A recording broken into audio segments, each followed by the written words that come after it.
है, जैसे कि विष्णु जी का वाहन गरुड़, माँ लक्ष्मी का वाहन उल्लू, माँ सरस्वती का वाहन हंस, शिव जी का वाहन नंदी बैल, गणेश जी का वाहन मूषक, कार्तिकेय का वाहन मोर आदि अनेकों देवी देवता हैं जो किसी न किसी वाहन पर विराजते हैं। जैसे कि माँ दुर्गा का वाहन शेर है। शेर की सवारी करने के कारण माँ दुर्गा को शेरों वाली माँ के नाम से भी पुकारा जाता है। पर शेर ही माँ दुर्गा का वाहन क्यों बना? आखिर शेर को ही ये सौभाग्य क्यों और कैसे प्राप्त हुआ? इसके पीछे एक पौराणिक कथा प्रचलित है। दुर्गा माँ के कई रूप हैं, उनमें से एक रूप माँ पार्वती का भी है। देवी पार्वती बचपन से ही शिव भक्त थी और शिव जी को अपना पति मानती थी। वो शिव जी को पाने के लिए हमेशा तपस्या में लीन रहती थी। देवी पार्वती ने भगवान शिव को पति के रूप में पाने के लिए वर्षों तक कठोर तपस्या की थी। इस कठिन तपस्या में काफी समय तक लीन रहने से देवी पार्वती का रंग सांवला हो गया था। विवाह के पश्चात एक दिन भगवान शिव और देवी पार्वती कैलाश पर्वत पर बैठकर आपस में हंसी ठिठोली कर रहे थे। उसी बीच शिव जी ने माता पार्वती को सांवली कह दिया। देवी पार्वती, तुम्हारा रंग कितना सांवला हो गया है, देखो तो जरा। स्वामी, यह सब तो आपको पाने के लिए मैंने तपस्या की थी, उसी कारण मेरा रंग सांवला हो गया। जाइए, मुझे आपसे बात नहीं करनी। आपने मुझे दुख पहुंचाया है। अब मैं तभी लौट कर आऊंगी जब मैं सांवली नहीं रहूंगी। मैं गौर वर्ण की हो जाऊंगी। मैं तपस्या के लिए जा रही हूँ। पार्वती, रुको तो। अरे तुम तो नाराज हो गई। मैं तो यूं ही कह रहा था। लगता है देवी पार्वती को मेरी बात का बुरा लग गया। अब तो ये तपस्या में लीन होने चली गई। शिव जी से नाराज होकर माँ पार्वती घने जंगलों में जाकर तपस्या में लीन हो गई। जब माता पार्वती तपस्या में लीन थी, उस समय एक भूखा शेर उधर से गुजर रहा था।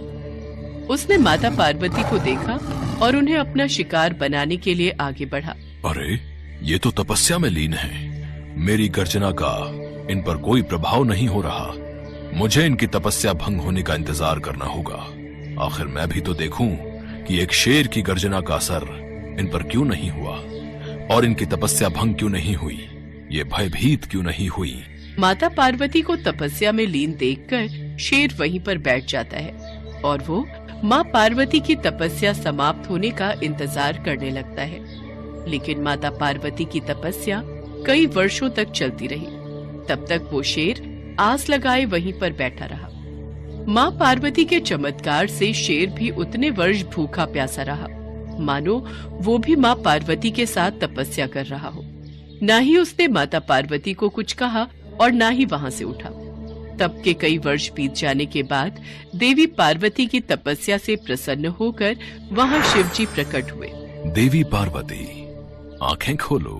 मैं तुम्हें गोरा होने का वरदान देता हूँ।